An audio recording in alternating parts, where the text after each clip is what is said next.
Sound can do strange things to the human mind because a certain pitch can make you cry.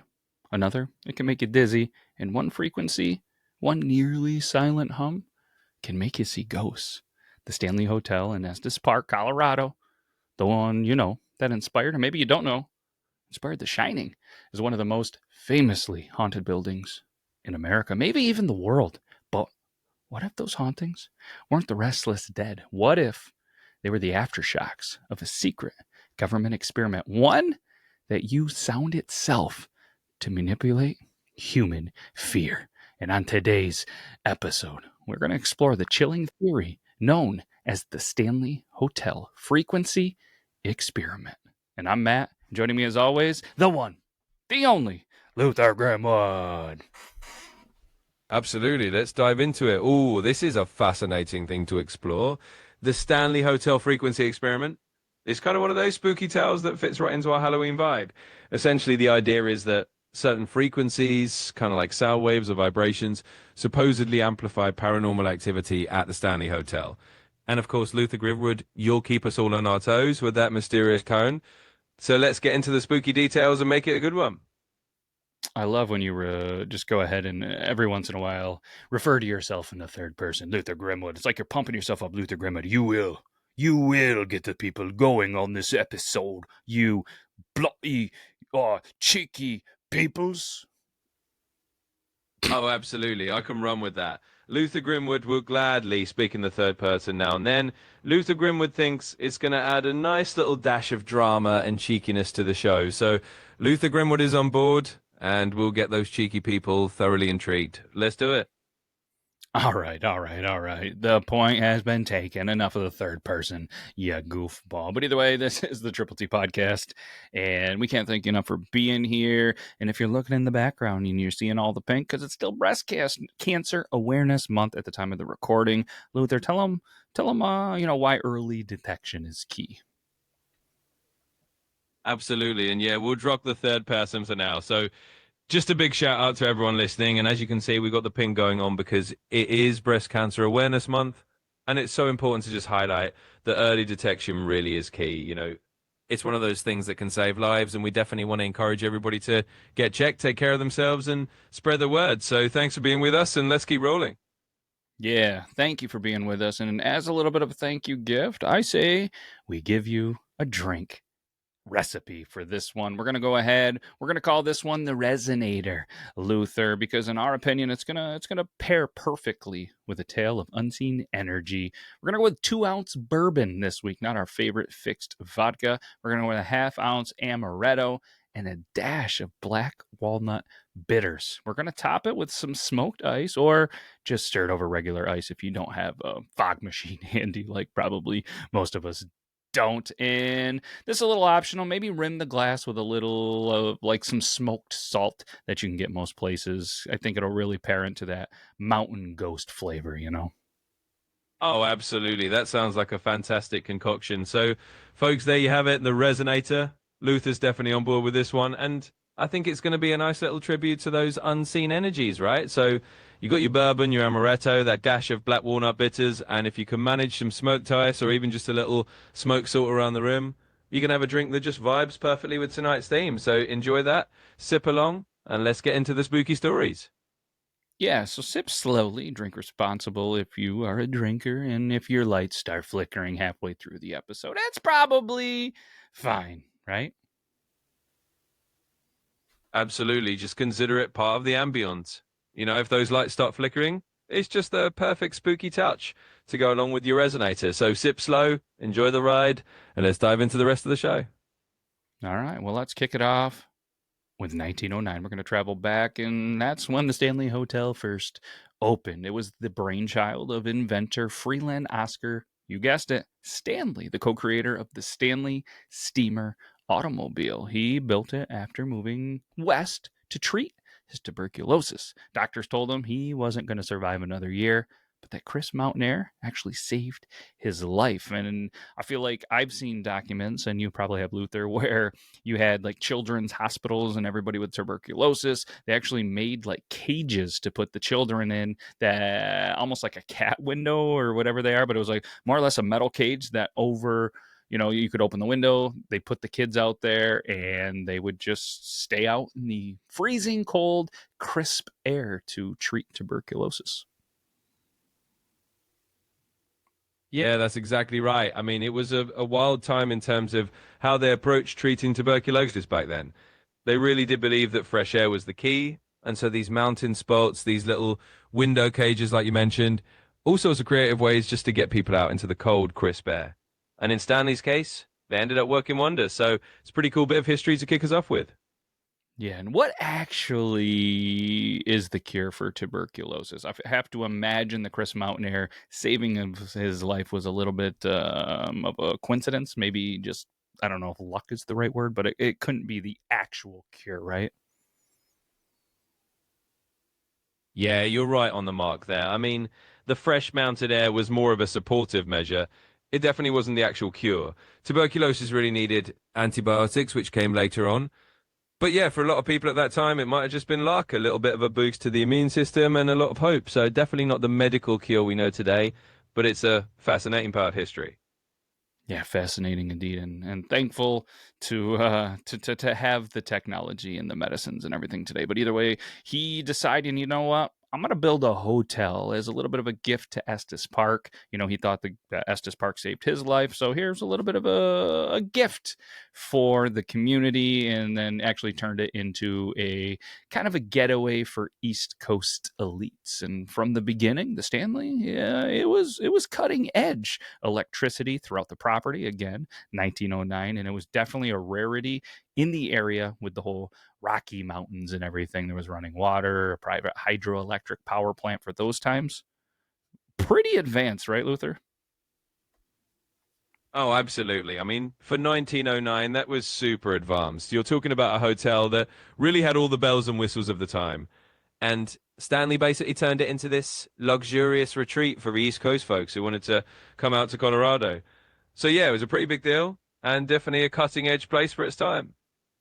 Yeah. Do you have any kind of records or documentation and stuff that you did in your research, that a rough ballpark price of what it was to stay at the Stanley Hotel then, and what would it, I guess, be equal to in today's dollar? Yeah, absolutely. So, roughly speaking, back in the early 1900s, you might be talking a few dollars a night to stay at the Stanley. Maybe somewhere in the range of $3 to $5, depending on the room and the season. And of course, when you adjust that for inflation, you're talking about maybe $100 or a couple of $100 in today's money. So it was still kind of a luxury stay, but definitely a lot more affordable back then than you might imagine today. Oh, absolutely. And what's pretty cool too, being the nerd that I am, there was even like an early, what we would call an intercom system, which connected the rooms. And there's all good, right? But then you start adding all this new technology in a time where there wasn't a lot of technology like this.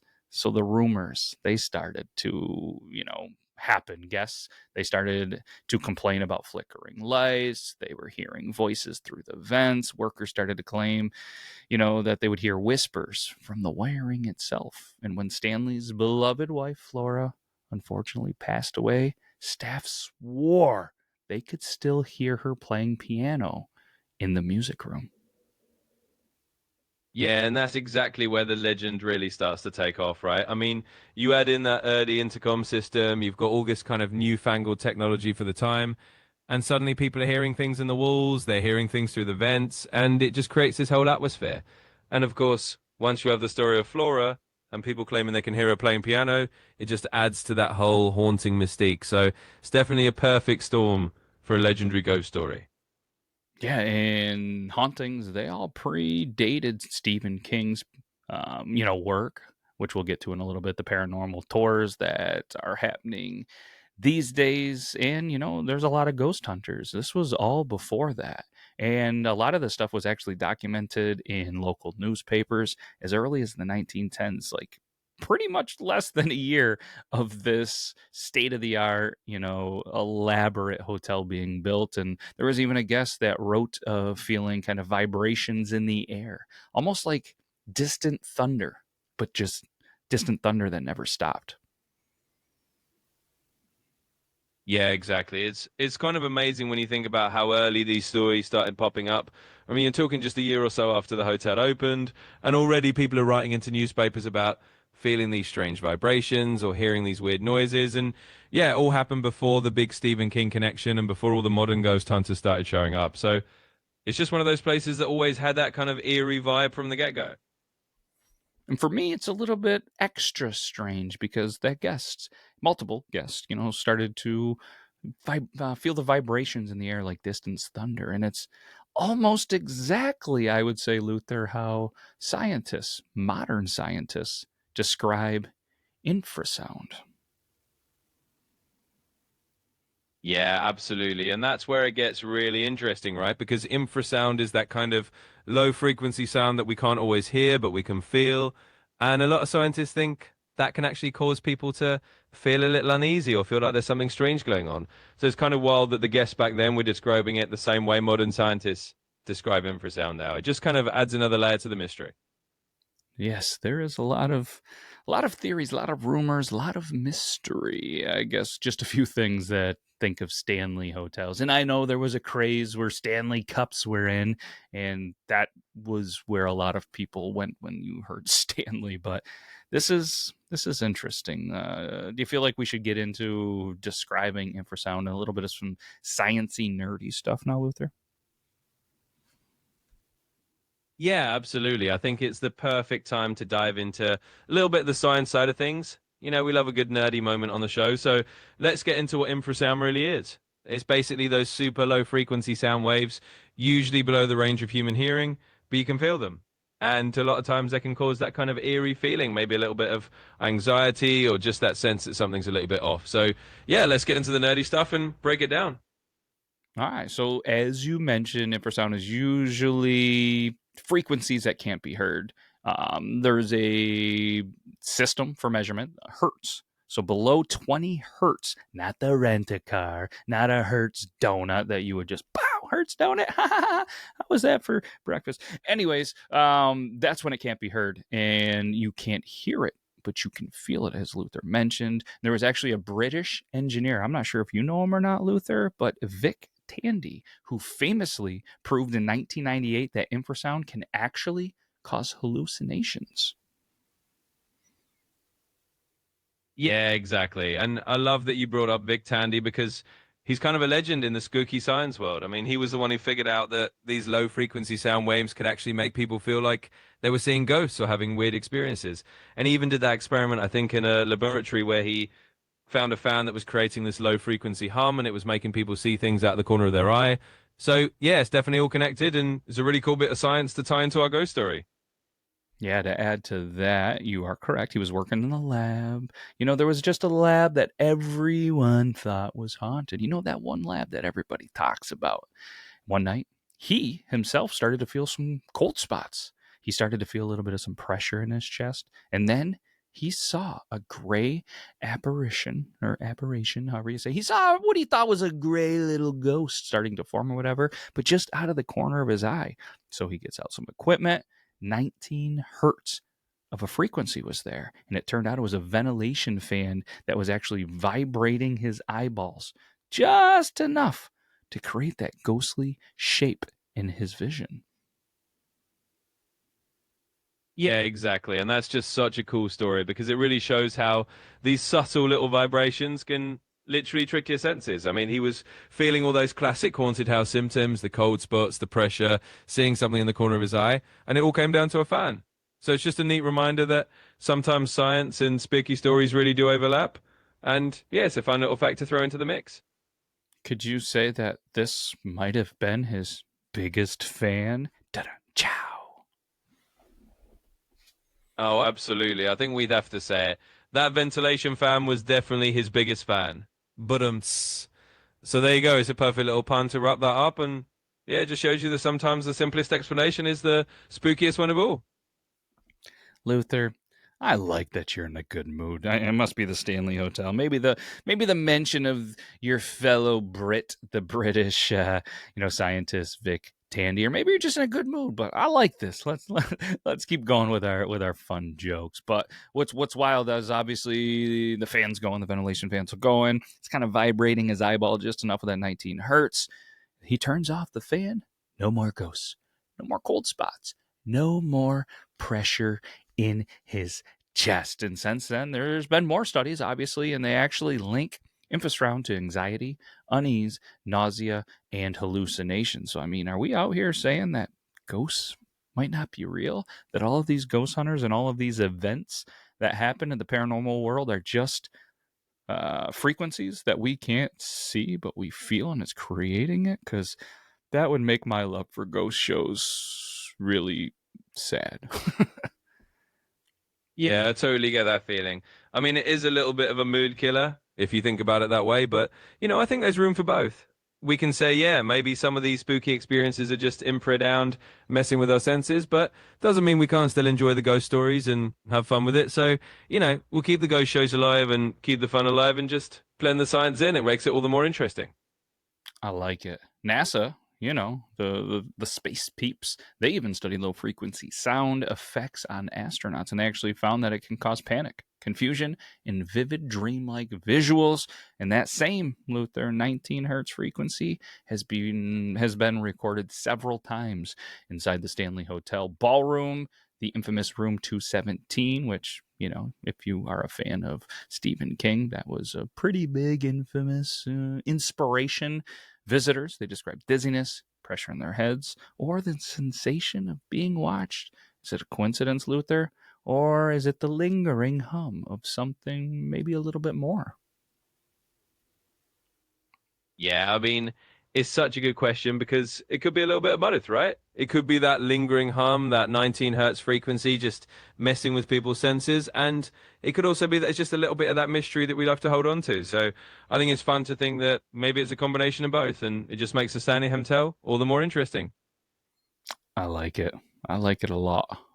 Now, Luther, let's play connect the dot. You ever play connect the dots?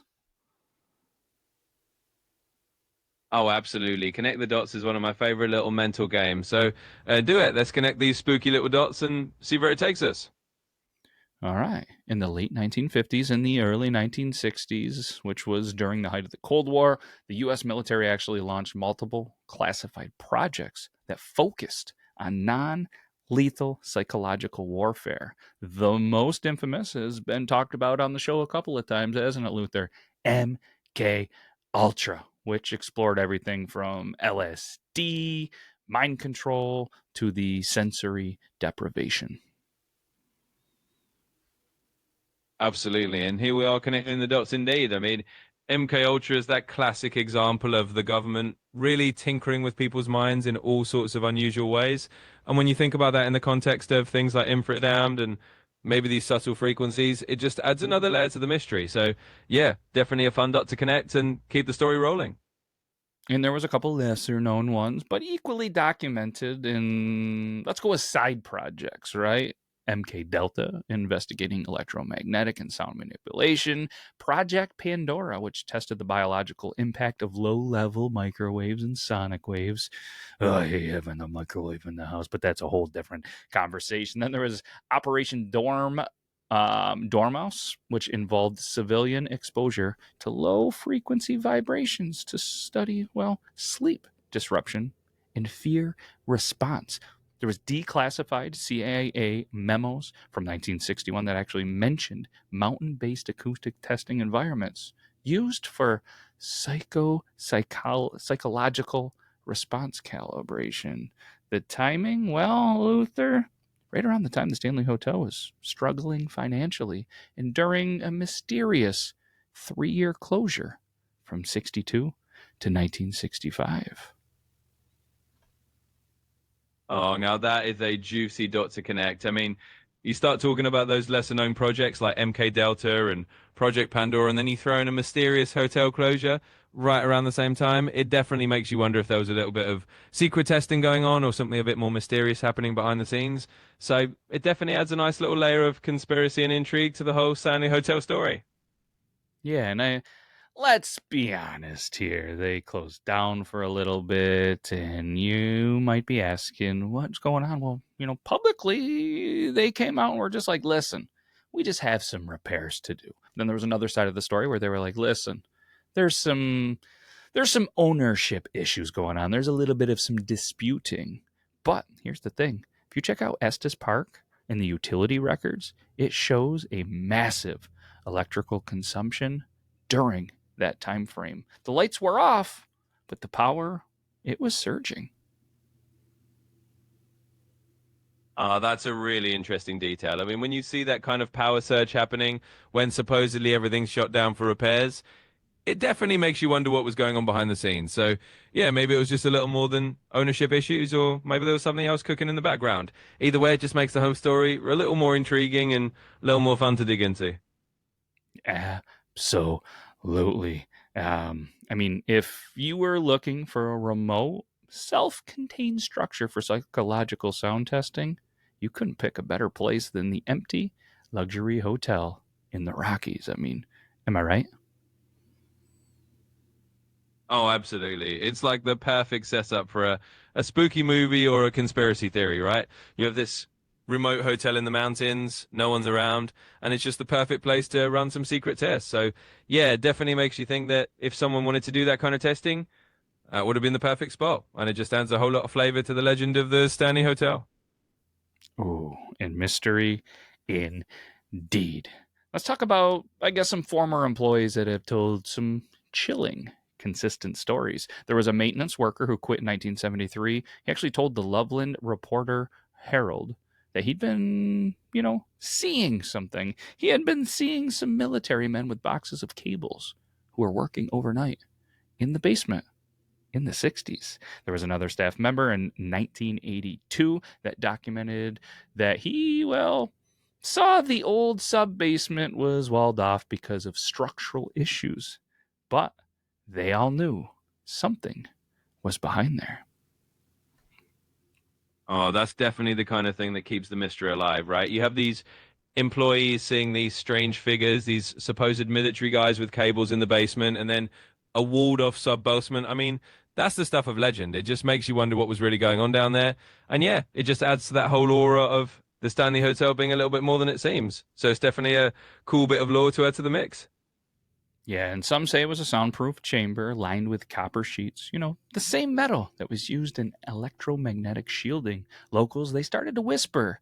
It was called the resonance. Oh, I said that one wrong. The resonance room. Sorry about that, Luther. Got a joke for me? Oh, absolutely. No worries at all. And hey, we can always say maybe it was the resonance of the room itself, messing with the pronunciation. But, they say if you hang out in a resonance room too long, you might start repeating yourself. But gump. So there you go. There's a little joke for you. And yeah, it's all part of the fun. Just makes it a little bit more mysterious and a lot more fun to talk about. Well played, my friend. Well played. Let's go to 2003. There was a crew that was actually restoring the hotel's foundation. They discovered a sealed off corridor beneath the laundry area. Inside were rusted brackets, thick wiring conduits, and oddly heavy soundproofing foam that was pressed between the decaying walls. There was no record of any of that construction that exists anywhere in any of the original blueprints. What do you think? Was it part of the hotel's eccentric design, or was it remnants of something that once vibrated the air itself? Oh, that is such a good question. I mean, when you find something hidden away like that, sealed off, and there's no record of it, you really have to wonder if it was just a quirky design choice or if it was part of something a little more secretive. And it definitely makes you think maybe they were doing something that literally made the whole place hum in a way that nobody knew about. So it definitely adds to the fun, and it's a cool little piece of the puzzle. Absolutely. And there's a lot of side effects that never went away from the beginning of the hotel to the 60s when things potentially were tweaked, even to today, because people who spend time at the Stanley Hotel or who have spent time at the Stanley Hotel, they describe a lot of the same stuff. pressure behind the eyes. All of a sudden, they just get nausea out of nowhere, and vertigo just triggers. And if anybody has had vertigo, it is a miserable feeling. Picture yourself on a ship, just rocking when you're not moving, laying down. Doesn't make it any better at all. Eyes closed, just as dizzy, just in case you've had too many of the drinks that we gave you a recipe for, and then you get the bed spins. There's also feelings of dread, there's feelings of sadness, and just out of nowhere. Yeah, absolutely. I mean, it's kind of wild how all those lingering effects just stick around and people keep feeling them year after year. And it does make you wonder if it's just something in the atmosphere there or something that got left behind. But yeah, it's definitely not a fun feeling. And if you've ever had vertigo, it's not a great time. So it's just one of those mysteries that kind of sticks with the Stanley Hotel and makes it all the more intriguing. And then our favorite people, Luther, sarcasm really thick, the psychologists. They're going to come in and they just call it resonance anxiety, the body's response to infrasound stimulation. But ghost hunters, they call it paranormal energy. But what they're describing is exactly the same thing. Luther, what is it? Yeah, I mean, that's the big question, right? At the end of the day, whether you call it resonance anxiety or paranormal energy, you're kind of talking about the same phenomenon. It's just how you label it. So I think it's kind of fun that you got the ghost hunters on one side, the psychologists on the other. And in the end, it just makes for a really interesting story. So yeah, it's a little bit of both. Yeah, sound engineers that have came in over and over, different companies, different people.